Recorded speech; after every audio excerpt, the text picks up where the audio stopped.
Hello there. Today we'll look at BLEURT, Learning Robust Metrics for Text Generation by Tybalt Salam, Dipanjan Das, and Ankur P. Parikh. So this paper on a high level proposes a new metric for text generation tasks such as machine translation by leveraging a BLEURT model to produce like an automated metric, an automated quality metric. And they make this BLEURT model robust by pre-training it on a very wide array of tasks that they can use synthetic data to train it. And therefore, the model and the resulting score is very robust to shifts in distribution. And they advocate that this could be used in the future to assess text generation systems. All right, as always, if you like content like this, consider subscribing and sharing it out and leaving a like. Tell YouTube that it's good content. Of course, only if you agree. So, what's the problem with evaluation for text generation? So if you know the machine translation community, basically what they do is they have these data sets where they translate from one language into another, let's say English to French. And they have a training data set that is fairly okay-ishly large. And then they somehow need to evaluate this. Okay, so you have like a test data set, but all you can really do is sort of calculate the perplexity of a language model that you produce or of a translation model that you produce. There's not really a metric for translation. So the gold standard is to get it to humans. So you train on this data set, you produce a program, this is your machine translation program that you produce from the data, and you let this run on your evaluation data set, and you give the results to a bunch of human raters. These could be regular people, these could be linguists that are experts in translation in both languages, and they will score each of the outputs of the machine translation systems, and at the end you will get like a number, like 8. Your system is 8 good. The problem, of course, is this process is very, very slow. So the machine translation community does this every year, and it's quite slow and it's quite expensive, as it requires these humans here to assess all of these systems' output. And you want a sort of a sizable output, right? Because you want sort of a good sample of the machine translation system. So this is not really satisfactory, but like an automated score like Perplexity is also not satisfactory. What people have done is they've come up with proxy scores for the humans, and 2 of those scores are called Rouge and Bleu. And specifically Bleu is one of ththese metrics that people use, and it takes n-grams in the sentences. So n-grams would be like snippets of, like, let's say 4 words after one another, and there would be these snippets and that the machine translation system produces, and then it would go into the validation data set and look at the gold standard translation that was also produced by humans, and it would also look at these snippets of size 4, and it would just kind of assess how many of the snippets overlap. Of course, the machine translation system has never seen the label, like the gold standard for that particular sentence, otherwise it wouldn't, be fair. But you basically compare n-grams of output and some gold standard. You can have multiple gold standards and so on. So this BLEU metric is more of like a heuristic, and it has been found to correlate fairly well with the humans up until recently, of course, with the explosion of neural machine translation and especially transformer-based machine translation, I guess, but also their system that use LSTMs with attention. These systems have become extremely, extremely good. I don't know if you noticed, but Google Translate has been getting better and better really fast. I remember the first years of Google Translate when people still made fun of it. I don't think many people make fun of it now. At least it's not a meme anymore. So the better and better these systems were, the more these metrics like Bleu and Rouge have diverged from the humans. And they're not really reliable anymore, especially if you compare really high skill systems to each other. Bleu tends to not correlate well with humans. And therefore, we're looking for a new metric a new metric that correlates well with humans but can be evaluated automatically. And this paper here proposes this BLEURT. Now, can we just stop with the variants on BERT? We get it, you use BERT for everything, but you know. Yeah. So they say it's a learned evaluation metric based on BERT that can model human judgments with a few thousand possibly biased training examples. Okay, so what you would do in these cases is now the creation of a metric becomes a machine learning task itself. So what you'll have is you'll have a data set of things that are gold standard translations by humans. You will have the output of the machine translation system. Okay, you put them together. So you have the gold standard sentence. This would be the optimal translation. You'll have whatever the machine translation produced, and then you'll have a human look at it and create a score, like this 8 right here. So it says these two sentences, they match 8 good. Okay, so 8, maybe it's out of 10. So this bottom thing is a very good translation for the top thing, like to match the top thing. Or the human assesses the quality of the sample. And now you have a training data set, right? You have a Z, they call, I think this Z and Z tilde or something, or Y. Yes, this is zip. They call this Y, which is the gold standard label. This is Y tilde, whatever the machine produced, and or X tilde, and then Y is the label. So your task is now, given X and X tilde, predict whatever the human would say about this. Okay, so if you can collect a few of these samples right here of different machine translation systems, then you can make a data set out of this, all right, and formulate a machine learning task.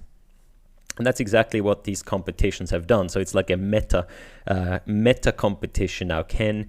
It's a competition for designing the best metrics of the other competitions, basically.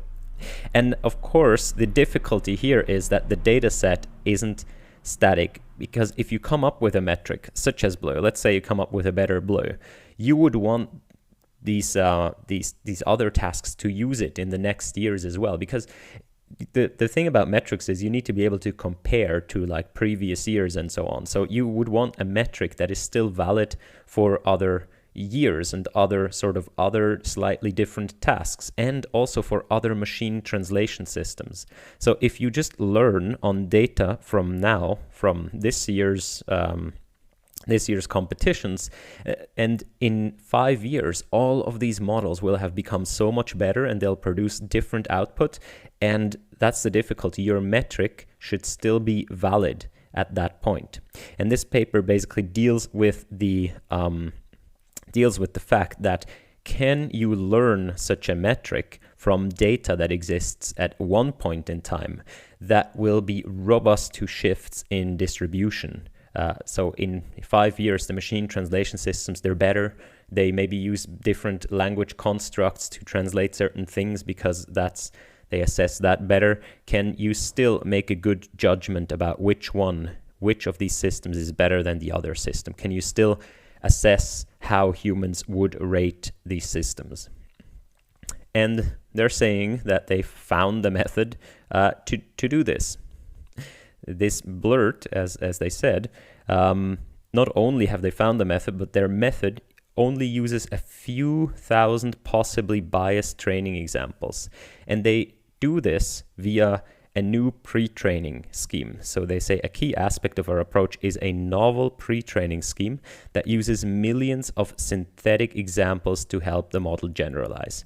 Now, why is it important that it only uses a few thousand training examples? Because these are generated by humans, right? And humans are expensive. So, and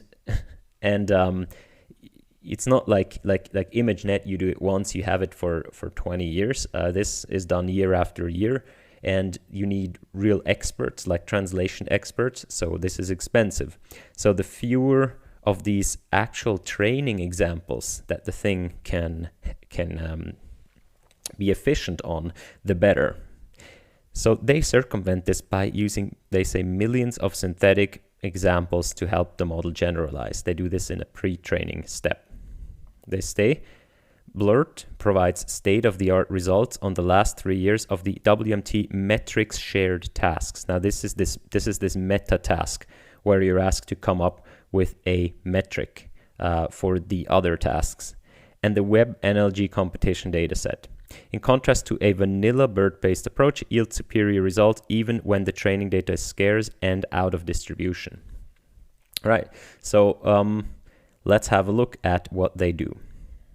Okay, so they say, what do we need to do to fine-tune BLEURT for quality evaluation? Now, if you don't know what BLEURT is this, it's basically a model that takes in a bunch of text. So you have a bunch of text, and then it's a model that is a transformer. I've made a video on it if you want to check that out. And then you get, as outputs, you get like a sequence of vectors, but important most of the time is only the first one, which you then use in a subsequent task. For example, if you want to do classification, you would put a classification layer on top to classify it into certain classes. If you want to do regression, you do that. You can do other things with these outputs right here, but for this particular paper, only this CLS output is relevant. Okay, so you would input this pair of gold standard and output of the machine, and the output would be a output Y, which is either a number or a class label.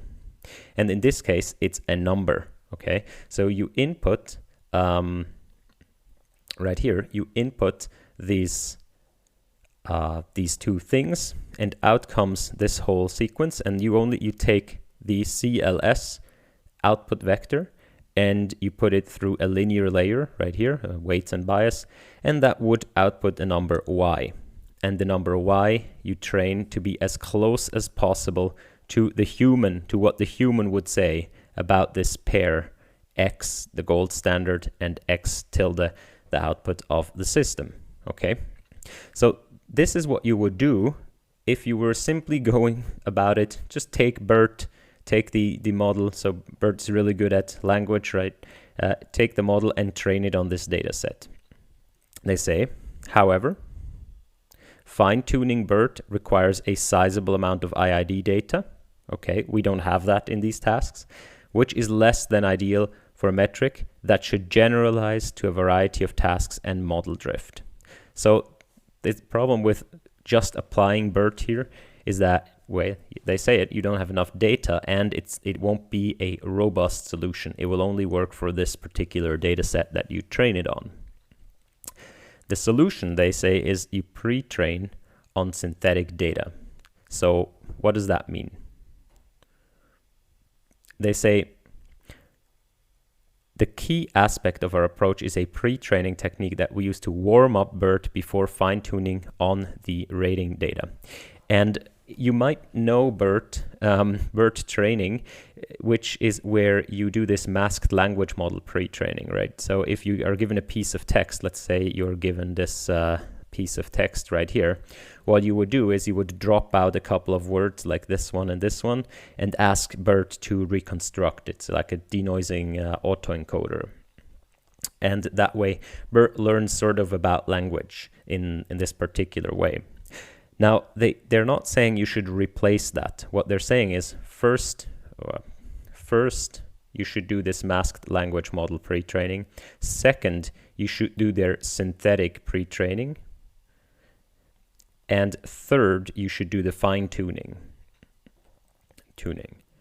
Now, if in the naive approach, you would skip this step 2, right? So their claim is that by introduction of this step 2, that you could be a lot better and a lot more robust, because you've already had so you're already exposed to information in this step that would make you more robust to distribution shifts in this fine-tuning data later. Okay, now I've short interlude right here. I've advocated for this step to be called priming. Because otherwise you always have to say like, okay, I want to pre-train BERT, but I don't mean like pre-training. Like I don't mean this is already called pre-training. I want to pre-train after pre-train. So I just vote for this to be called priming. I have no idea. Like if you come up with stuff like this, probably you've heard it somewhere. So I guess I might not be the inventor of this, but it is a good sounding word and it sort of fits, right? Okay. So they say we generate a large number of synthetic reference candidate pairs. So what they're going to do is they're going to take a bunch of text, and in their case, I think it's Wikipedia.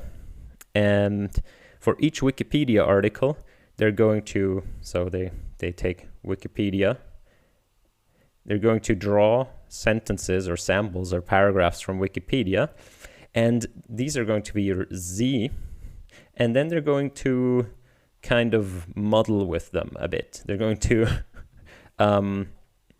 disturb them a bit, to make them a bit different, to make them go Z tilde.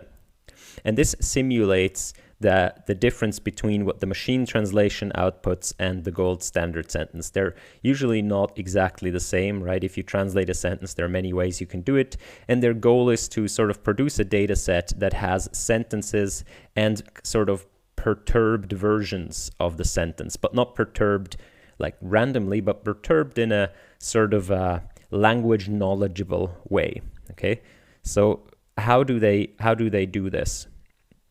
They have three different ways. First of all, mask filling with BERT. So what they're doing is they take a BERT that can do language modeling, right? A pre-trained BERT, and let's again say we have this text right here, and they simply drop out 2 words or so and fill them in again with BERT. Now, BERT might produce the same words, or it might produce slightly different words. Depending on how many you drop out, you can choose the kind of amount that you perturb these sentences. Okay? So the second is they back translate.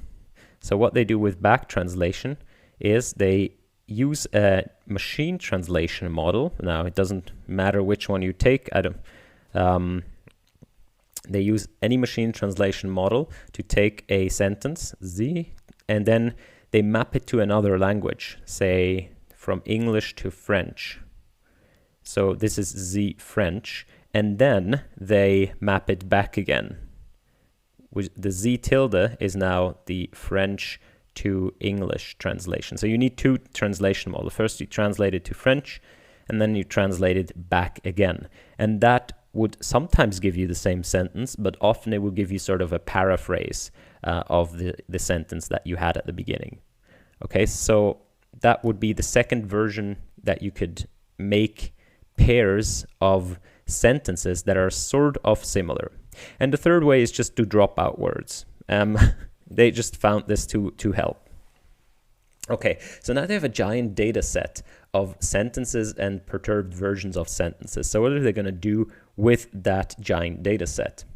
And the answer is they're going to take this Z and Z tilde, and you're going to put that into BERT, into their thing that they prime now. This is the priming stage, right? This was pre-trained on masked language modeling. Now they want to prime it. What are they going to do? They're going to take this CLS vector. And now, of course, this is not the final task, and we don't have final labels for these 2 things. So we need to somehow come up with our own tasks and labels for them. And they decide to go a whole bunch of tasks. So they go like, I think, I don't even know, they go 8 or so or 5 or so different tasks. They construct different tasks to perform with these 2 things. And this could be metrics like bleu or rouge, or this BERT score right here. So you simply calculate the n-gram overlap between Z and a Z prime. That would be one of the scores.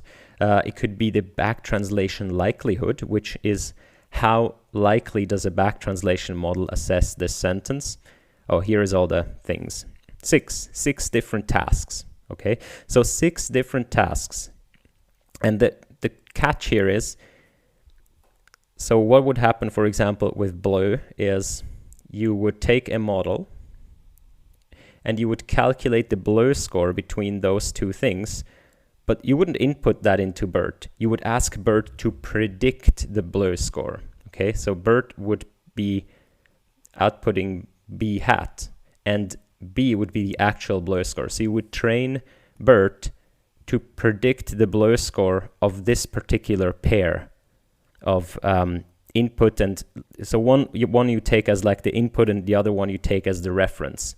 Okay, and you would ask BERT to predict the BLEU score of this, to predict the rouge score. You would ask it all of these signals. You ask this one, the same model, you ask to predict all of these scores for these two things. Okay, so you can calculate all of these scores by either BLEU is like a script you run, or you have some other model, like a pre-trained translation model that you use to assess the, that you ask how good is this in terms of this particular task, back translation, and then you try to predict that score. Where it's important, you're not training the model to perform these tasks. These tasks, you already have another model that's specialized to these particular tasks, and you simply ask them to score the input. Okay, you have an entailment model that outputs by how much does the second sentence entail the first. That basically means, does the second sentence follow from the first? And of course, this is not, it's not actually proper input data for that task, but you can still ask the model. And if these are good translations of each other, if these sentences match, then the second one should probably follow fairly well for the first. But at least you can, if you make BERT predict that, it will learn something useful about the relation between the two sentences. So the entire name of the game here is to come up with tasks that if BERT learns to predict the score of these tasks on those inputs, on pretending one is the input and the other one is the output, or on the two inputs and then trying to predict the score, then BERT would learn something useful. Okay, so that's the trick here, is to come up with these pre-training tasks, and you train them all at the same time. And by doing it all at the same time, and by doing it on many different perturbations on these different tasks, you hope that your model learns something, it's kind of becoming attuned to the variations that language can have and what it needs to pay attention to. And then you hope that if you then have done this, then take this model and then do step 3, which is fine-tuning on the actual data you have. You would guess that it becomes very good at that data, but also it retains all of these abilities and generalizes better to other sort of distribution shifts. All right, so that is the thing here. And they, on this task, on this metric learning tasks, they do outperform all other models right here. And what I find interesting is down here, where they now test for the distribution shift. So what they're saying is, okay, this is all on data basically where, we train on training data and evaluate on testing data, and they're sort of the same. They come from the same year, from the same machine translation models, and we don't really know how, next year the machine translation models might be different. Does our score still hold? So they try to simulate this by splitting the data, and they introduce this skew factor. So what they'll do is they'll split the data. So usually, as you can see right here, the training data, the ratings, these are the human ratings.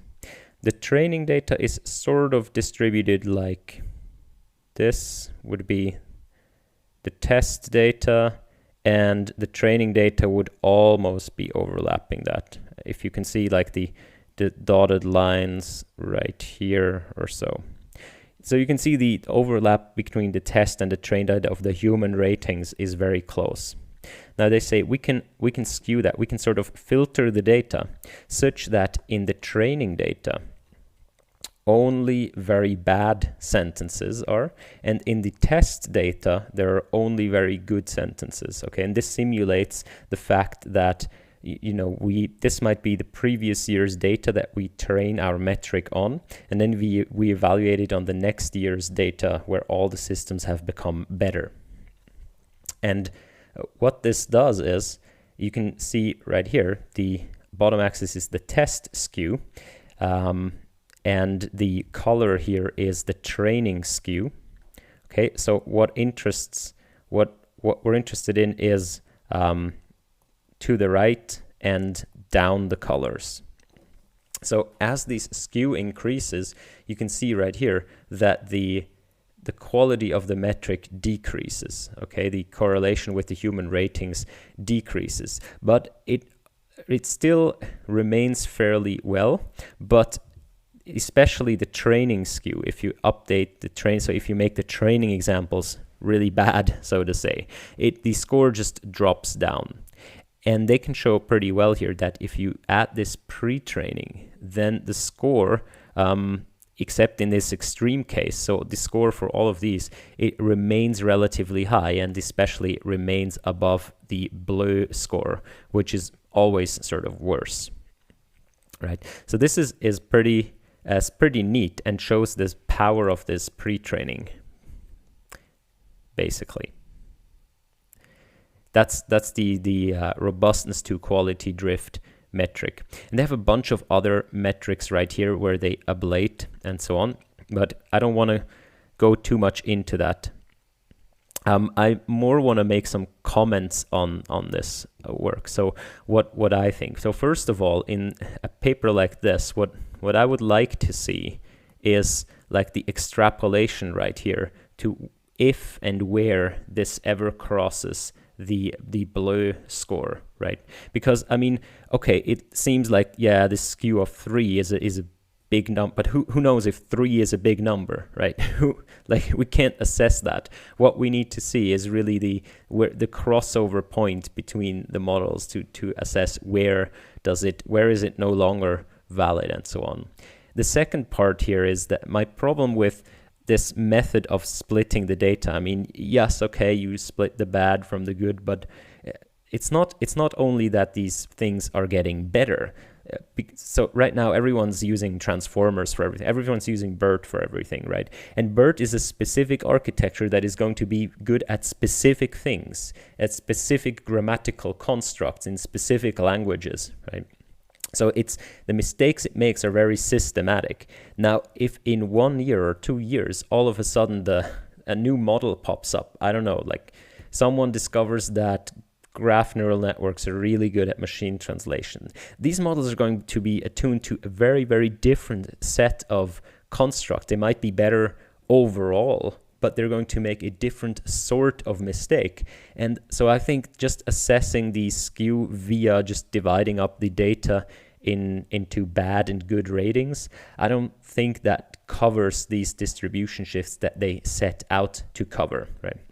What I would have expected is something like them, because these tasks are repeated year after year, and I would have expected them to, for example, train on 2017 and then evaluate on 2019 or something like, or show, like evaluate on 2017, 2018, and 2019, and there we would have a much better assessment of a distribution shift over the years, right? So it is not super convincing to me. And what is most worrisome is if you look at their pre-training tasks. I mean, okay, there's BLEURT and Rouge, but there is BERT score, right? There is entailment, which is also a BERT model, and the back translation. I mean, who knows? That's probably either going to be a transformer or a LSTM with an attention mechanism, which is the attention mechanism is the basis for transformers. So all of these things are basically going to make the same